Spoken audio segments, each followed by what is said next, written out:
और तुम्हें युवावस्था का हो गया हूँ और चक्रवर्ती सम्राटों का ही मुकुट है। साफ करा करके उस मुकुट को धारण किया और आईने में जाके अपने स्वरूप को देखा। इतिहास इसका बड़ा विचित्र है। आया कहां से पांडवों के पास? भीम जी महाराज ने जरासंध को मार दिया। जरासंध ने ये पूंजी कहां से इकट्ठा किया? कौन सा धर्म करके ले आए?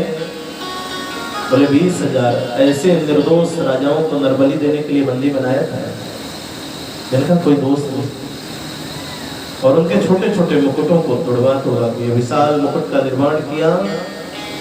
भीम जी महाराज जरासंध को मारे, इस मुकुट को ले आए। परीक्षित जी महाराज ने धारण किया। कलयुग मुस्कुराता हुआ आके सिर पे विराजा। और संचालन कहां से होता है? इंजन से ही होता है। स्टीयरिंग फेल हो गई तो क्या करेंगे? कुछ नहीं। जैसे आईने में अपने स्वरूप को देखा, मुस्कुराए। आज लग रहा हूं जैसे चक्रवर्ती सम्राट।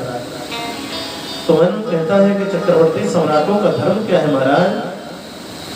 भाव आया जंगल में चलना और शिकार करना। इससे पहले मन में भाव आता है कि चक्रवर्ती सम्राटों का धर्म है जो जंगल में संत मुनि महात्मा तपस्या कर रहे हैं, उनकी रक्षा किया जाए दुष्टों से, आतताइयों से। लेकिन आज उल्टा हो गया, क्योंकि कली ने डेरा डाल दिया। उत्कंठा हुई। सारथी से कहा, सारथी रथ को तैयार करो, जंगल चलना शिकार करने के लिए। जीवन की पहली घटना है कि महाराज परीक्षित अपने रथ में बिना जल और अन्न को रखे हुए चल दिए।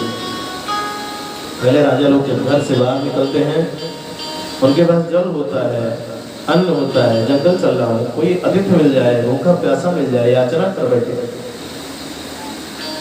तो कम से कम इतना आधार करो, उसकी प्राण रक्षा तो हो जाए। लेकिन आज कलयुग बैठा तो अपने प्राण की रक्षा का ठिकाना नहीं रह गया, तो दूसरे के परोपकार की तो बात जाने दी। जंगल में पहुंचे, उत्सुकता चल रही है, जैसे ही कोई शिकार दिखाई देगा ना, शिकार करो। आगे की ओर बढ़े, हिरणों का झुंड चला गया।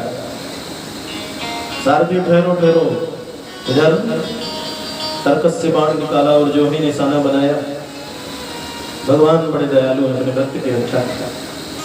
प्यास ऐसा तड़पाई राजा को, ऐसा तड़पाई कि आंख खुले और बंद हो, निशाना नहीं तो बात क्या है। परीक्षित जी महाराज कहते, सारथी मुझे जल पिलाओ, प्यास लगी। महाराज क्षमा करिएगा, आज तो आपने जल लेना ही नहीं दिया। लेकिन महाराज यहाँ समीप जी महाराज का आश्रम है, जिनकी सेवा आप निरंतर करते हैं, आपकी आज्ञा हो तो वहीं चलो। प्यास की पीड़ा ने कह दिया, हाँ हाँ वहीं पर। रथ घुमा करके समीप महाराज के आश्रम की सीमा पे पहुंचाया गया। सारथी ने जो ही रथ को खड़ा किया, राजा ने कहा अंदर ले चलिए। बोले महाराज अभी महात्मा के जाति के द्वारा कोई अनुमति नहीं मिली, आदेश नहीं मिला कि आप रथ को लेके अंदर। पहले हमारे यहाँ के राजा महाराजाओं की बड़ी मर्यादा, जब तक किसी संत महात्मा की अनुमति आदेश न हो जाए तब तक उसके आश्रम की सीमा के अंदर प्रवेश नहीं हो सकता, चाहे सुबह से शाम हो जाए। लेकिन आज कलयुग बैठा हुआ है। सारथी ने कहा कि महाराज महात्मा जी का भी आदेश नहीं मिला। कलयुग बुद्धि को भ्रमित किया, राजा मैं हूं या महात्मा? श्रेष्ठ राजा होता है या महात्मा? मैं श्रेष्ठ हूं, मेरा आदेश है रथ को अंदर। सारथी को लग रहा है आज तो कुछ गड़बड़ होने वाला है, इसमें संदेह। रथ अंदर पहुंचता है, राजा तुरंत ही रथ से नीचे उतरे, महात्मा जी को प्रणाम किया। महाराज प्यास बहुत लगी है, जल्दी दीजिए। लेकिन ये महात्मा तो त्राटक समाधि में है, हम आपके देखने के लिए तो आंख खुली है, लेकिन त्राटक समाधि का नियम ही है आंख खुली रहे, मुख खुला रहे, लेकिन श्वास ब्रह्मरंध्र में आकर के विराजमान होती है और ये कनेक्शन देती है सीधा परमात्मा। राजा को लगा महात्मा को ढूंढी है, देख रहा है, और पानी ना पिलाने के बहाने में ऐसा लग रहा है जैसे तपस्या। वहां एक मरा हुआ सांप पड़ा हुआ है। धनुष की प्रत्यंचा से राजा ने उसे उठाया और ऋषि के गले में पहनाया, मुस्कुराया। आज जैसे महात्माओं का सम्मान तो ऐसे मरे हुए सर्पों की माला से किया जाता है। वहां से चल दिए। स्पष्ट महात्मा जी देख रहे थे जो स्नान करने के लिए कौशिकी नदी में जा रहे थे। बगल से एक नदी बहती है जिसका नाम है कौशिक। और ये महात्मा जो समीक है, इनके बेटे हैं जिनका नाम है श्रृंगी। रामचरितमानस में जिन श्रृंगी जी का वर्णन आता है विभांडक जी महाराज के पुत्र हैं, और विभांडी जी का यही क्षेत्र है, प्रतापगढ़ क्षेत्र। लेकिन ये समीक जी के पुत्र हैं श्रृंगी। कौशिकी नदी में स्नान कर ही रहे थे, महात्मा जी के द्वारा एक खबर मिलती है, श्रृंगी जी आश्रम में क्या हुआ, क्या आप कुछ जानते हैं? बोले नहीं। एक राजा है। क्या क्या राजा है? बोले आपके पिताजी तो समाधि में बैठे हुए थे श्रृंगी, और वो महात्मा उनके गले में मरे हुए सर्प की माला पहनाकर मुस्कुरा। समीक जी के हाथ में जल सूर्य भगवान को अर्घ दे दो। अर्घ तो पीछे रह गया, लेकिन महात्मा जी के इन शब्दों को सुनते ही ना श्रृंगी जी विचार करने लगे कि अगर कोई प्रजा गलती करती है तो हम राजा को शिकायत करें। आज तक राजा गलती करे, अब क्या करें? मन में आया जो राजा संतों का अपमान करना शुरू कर दे, धर्म का अपमान करना शुरू कर दे, फिर वो राजा राज्य करने का अधिकारी है। इत्युक्तारुसताम्राक्षो वयस्य ऋषिबालकः कौशिक्यापौपस्पृश्य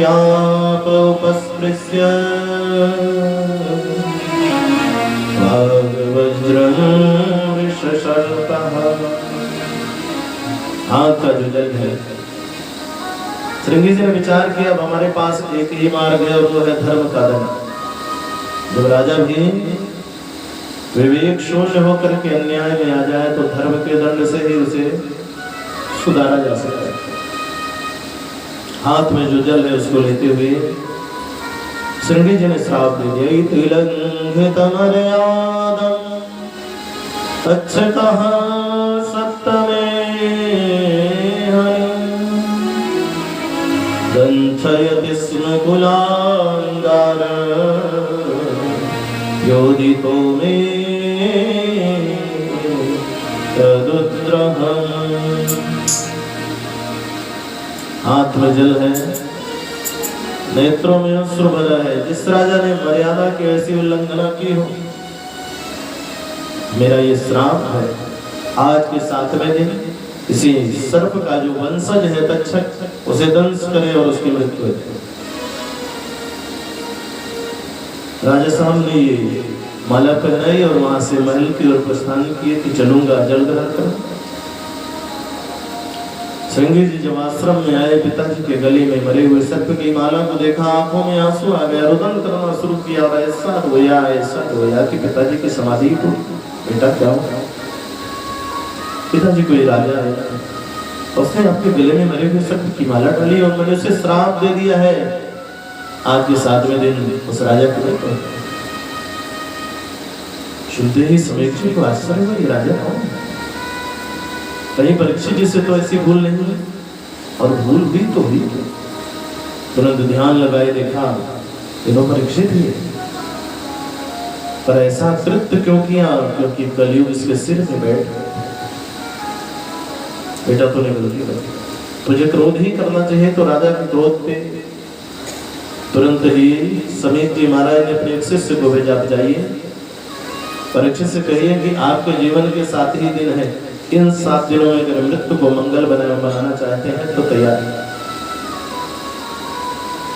शिष्य गया और इधर कथा मोड़ लेती है। महल में जैसे ही राजा का प्रवेश होता है, जल के लिए आवाज लगाऊं रानी को, उधर से रानी चली आ रही थी और जैसे ही समीक जी महाराज को देखा, चीख पड़ी, स्वामी स्वामी स्वामी। रानी की आवाज चीख भरी सुन करके ना राजा की जो प्यास है वो समाप्त हो गई। क्या हो गया? आज मैं पहली बार रानी की चीख सुना। रानी हुआ क्या? रानी ने कहा महाराज आप बताइए क्या हुआ। राजा को आश्चर्य हुआ कि मैं क्या बताऊं। महाराज आज आपसे गलती कौन सी हुई? राजा की भूख प्यास दोनों समाप्त हो गई, ना कोई टेलीफोन करके बताने वाला, ना मुझसे पहले कोई संदेश देने वाला। मेरी पत्नी को कैसे पता चला? क्यों, आपको कैसे लग रहा है? बोले महाराज पहली बार मैं अपने पति के मुख को काला देख रही, इतने दिन मुझे आए हो गया, मैंने अपने पति के मुख को कभी काला नहीं, लेकिन आज मैं काला दिख रही हूँ और मुझे लग रहा है कि आपके द्वारा कोई बहुत बड़ा अपराध है। भूख प्यास विलीन वहां से शीघ्र ही लौटे रहे, रथ में बैठने जा रहे हैं कि रथ में बैठूं और चलूं महात्मा जी से कहूं जो मेरे द्वारा अपराध हुआ है उसकी मुझे सजा दीजिए, माफ मत करें, क्योंकि माफ तो उसे किया जाता है जो अज्ञान बस गलती करता है, और जो ज्ञानी हो जानबूझ के गलती करे और फिर माफी मांगे, अपराध करना उसका धंधा हो जाता है, क्योंकि उसे पता है गलती करूंगा और माफी मांग लूंगा तो सब माफ हो जाएगा। देखिए हमेशा जगाया उसे जाता है जो सो रहा है, और जो केवल सोने का नाटक किया है वो क्या करेगा, वो तो पहले से जगा। परीक्षित जी महाराज जो है सिंहासन रथ में बैठने के लिए चले, एक सामने से महात्मा को आते हुए देखा, रुक गए, कुछ ना कुछ तो बात। जो है महात्मा जी आए, चरणों में प्रणाम किया, ले जाकर के सम्मान पूर्वक सिंहासन में बैठाया, चरणों को धोया, चरणामृत का पानी किया, प्रसाद कराया। महाराज सब कुशल मंगल तो है, और राजा की इतनी सुंदर व्यवस्था को देख करके, आचार विचार को देख करके ना महात्मा जी की आंखों में आंसू भरा है, आवाज तो निकल ही नहीं, लेकिन सोच रहे हैं अगर आवाज नहीं निकलेगी राजा की मृत्यु बिगड़ जाएगी, और गुरु की आज्ञा है कि पता ही नहीं। हाँ महाराज आज आपसे कोई गलती है? राजा ने कहा संत देव गलती तो आज मुझसे बहुत बड़ी है, महाराज जो आपने गलती की है इसके कारण ऋषि कुमार ने आपको श्राप दिया है, और आज के 7वें दिन आपकी मृत्यु हो जाएगी। हजारों की संख्या में सभा में लोग विराजमान हैं, पर ज्यों ही सबके कानों में एक साथ सुनाई दिया आज के 7वें दिन राजन तेरी मृत्यु हो जाएगी, ऐसी शोक की लहर दौड़ गई। भागवतकार लिखते हैं कि सुई को कहीं भी गिराया जाए तो पूरे पांडाल के अंदर संकेत करेगी कि हम पूर्व दिशा में हैं, पश्चिम में, उत्तर में, दक्षिण में या मध्य में। लेकिन परीक्षित जी महाराज डरे नहीं, घबराए नहीं, गदगद हुए। ऋषि कुमार ने मुझे श्राप नहीं, क्योंकि मेरा कार्य जो था, मेरे द्वारा जो कार्य हुआ है वो इस तरह का कार्य हुआ है कि मुझे तो 7 मिनट भी जीने का धर्म नहीं, लेकिन उन्होंने मेरे जीवन के लिए 7 दिन दिया। ये श्राप नहीं है, ये सावधान किया है कि अगर राजन चाहो तो इन 7 दिनों में मृत्यु को मंगल बना सकते। परीक्षित जी घबराए नहीं, मरने से सब जग डरे, मेरे मन आनंद, कब मिली हो कब भेटी हो, पूर्ण परमानंद हो रामा, पूर्ण परमानंद, मरने से सब जग डरे, मेरे मन कब मिले हो कब भेटी हो, पूर्ण परमानंद हो रामा, पूर्ण परमानंद। मृत्यु एक अटल सत्य है, समय पे ही आती है, इसलिए उससे डरना। यथार्थ सत्य है, समय पे आना है, उससे पहले नहीं। लेकिन अगर गलती रुलाती है तो राही भी दिखाती है, मनुष्य गलती का पुतला है तो अक्सर हो ही जाती है, जो कर ले ठीक गलती को उसे इंसान कहते, पराया दर्द अपनाए उसे इंसान कहते। गलती अगर रुलाती है तो राय, पर मनुष्य से अक्सर गलतियां हो ही जाती। परीक्षित जी महाराज सुनते ही गए, नृत्य करने लगे। दुनिया का एक ऐसा सम्राट जिसे इस बात की जानकारी हुई है आज के 7वें दिन तेरी मृत्यु हो गया है, 6 दिन तक तो इस दुनिया में तेरा कोई बाल बाका नहीं, और हाँ 7वें दिन किसी की ताकत भी नहीं जो तुझे मिला। गदगद हो गई। संपत्ति, संतान, पत्नी, किसी की ओर मन ही नहीं। भगवत विशेष कृपा का ये फल होता है कि जब भगवान की विशेष कृपा होती है तो दुनिया से, दुनिया वालों से इस मन को अलग करके परमात्मा में, और मृत्यु एक अटल सत्य बताया गया। क्यों बोले? इसका कोई मुहूर्त आज तक बनाया, और तो सारे मुहूर्त बनाए गए। भवन निर्माण करना है, अन्य अन्य कार्य करना है तो मुहूर्त देखिए, लेकिन मरने का कोई मुहूर्त नहीं। कब बुलावा जाए, चलना है। जब तेरी डोली निकाली जाएगी, जब तेरी डोली निकाली जाएगी, जब तेरी डोली निकाली जाएगी, जब तेरी डोली निकाली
फूलों में भोरगी बुलबुल निसार है, बड़ा खालिस कारी होशियार है, बड़ा खालिस कारी होशियार है, बड़ा खालिस कारी होशियार है, बड़ा खालिस कारी होशियार।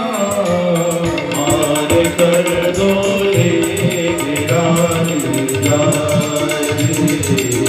मार कर दो गिरानी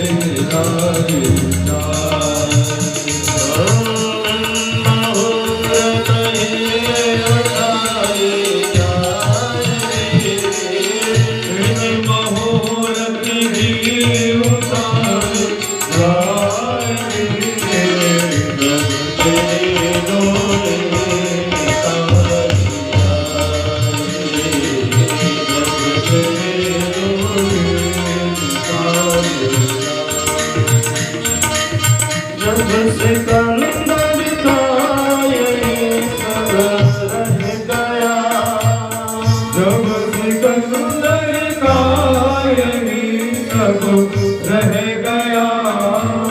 इतिहास गवाह है भारत का एक बहुत बड़ा बादशाह सिकंदर, जिसके खजाने की चाबियां 40 कोट की जेब में होती है। एक चाबी में कितना खजाना हो सकता है, और 40 की कोटों की जो जेब है, जेबें सब हजार चाबियों से भरी है। लेकिन जब राजा के मरने का समय आया, बादशाह ने अपने अनुयायियों को बुलाया कि जब मैं मरूं तो दोनों मेरे हाथ कब्र से बाहर निकाल दे। महाराज ऐसा क्यों? बोले भाई इससे लोगों को एक सीख मिल जाएगी। इतना बड़ा बादशाह जिसके खजाने की चाबियां 40 कोट की जेब में हो, वो भी गया ना तो कुछ लेके नहीं गया, खाली हाथ गया। जब सिकंदर का यही सब रह गया, जब सिकंदर का यही सब रह गया। मरते दम लुकमान भी कह गया, मरते दम लुकमान भी रह गया, मरते दम लुकमान भी कह गया, मरते दम लुकमान भी रह गया। अमानत सब यही रह जाएगी, ये अमानत सब यही रह जाएगी।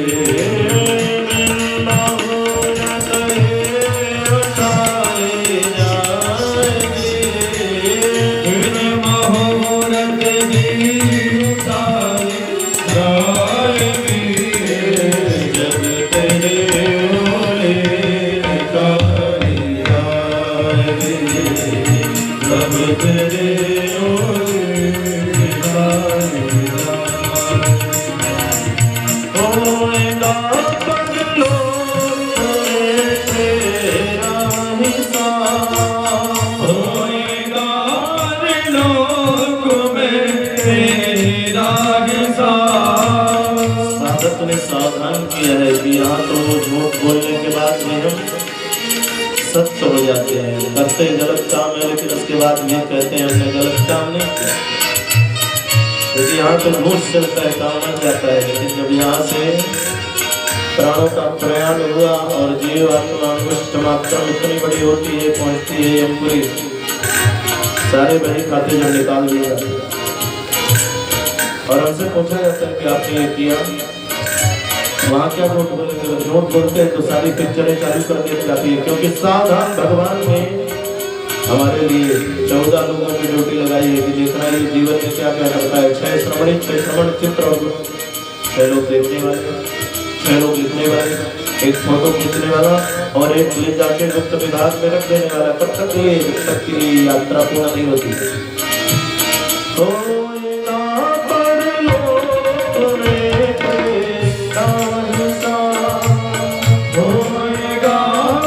लोक में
मरने का कोई मोल तो नहीं लगाएगा।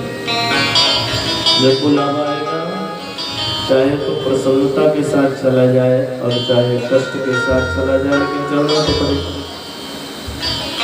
लक्ष्मी जी महाराज ने भूमि को प्रणाम किया, जिस सिंहासन में